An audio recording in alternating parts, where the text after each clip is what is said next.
Bonjour Vincent Giré. Bonjour Fabienne, bonjour à tous. Vincent, après Uber, c'est au tour d'Airbnb, donc la plateforme numérique de location d'hébergement entre particuliers qui sème la zizanie aux États-Unis. Le dernier épisode, il est à San Francisco où un étrange référendum oppose partisans et adversaires d'Airbnb. Alors qui va gagner ? Ouais, c'est un peu tôt pour vous le dire Fabienne, mais le combat fait rage. C'est vrai qu'il règne à San Francisco en ce moment, une atmosphère assez étrange. Figurez-vous que cette semaine, des groupes de militants anti-Airbnb, vêtus en habits de deuil sinistre, font visiter le quartier historique de North Beach en passant en revue les expulsions de locataires que sont censées avoir provoqué les fameuses plateformes d'hébergement. Un spectacle un peu surréaliste qu'a décrit notre correspondante à San Francisco, Corinne Laine, dans cette ville qui connaît une crise sévère du logement. Dans quelques jours, le 3 novembre, aura donc lieu un référendum inédit. Les habitants de San Francisco devront se prononcer pour ou contre Airbnb, pour ou contre la proposition dite F. Alors que dit-elle ? Le texte prévoit 1.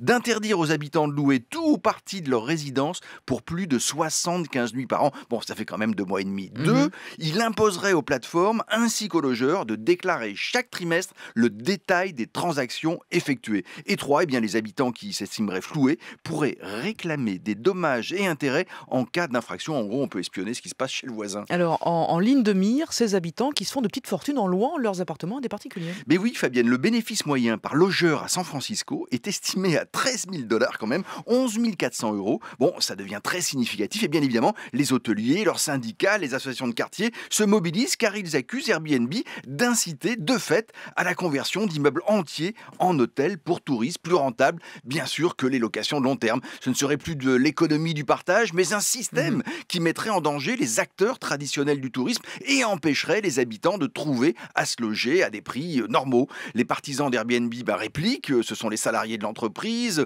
et puis ceux qui profitent du système, et ils répondent que ces revenus tirés de ces locations entre particuliers leur permettent au contraire de compenser la hausse des prix de l'immobilier en arrondissant leur fin de mois. Et évidemment, les politiques s'en mêlent. Eh bien oui, d'un côté la sénatrice Dianne Feinstein, c'est la figure tutélaire de la gauche nationale, engagée à fond contre les plateformes de location entre particuliers, et de l'autre côté le maire de San Francisco, très favorable à l'économie numérique. Il faut rappeler qu'on est à 2 pas de la Silicon Valley. Ce débat est intéressant pour au moins 2 raisons, Fabienne. La première, c'est que la place de cette économie collaborative ou du partage, de même que le statut de travailleur indépendant que favorisent ces plateformes, sont en passe de devenir un grand sujet politique et seront à coup sûr l'un des sujets majeurs de la prochaine élection présidentielle. Et la deuxième raison, Fabienne, c'est que ce débat couvre aussi chez nous en France, d'autant que les Français sont de plus en plus nombreux à utiliser ces plateformes de location entre particuliers, surtout à Paris. Comment encadrer sans tuer une des innovations majeures de l'économie numérique ? C'est la grande question politique du moment. Vincent Giré du journal Le Monde dans le décryptage éco sur France Info.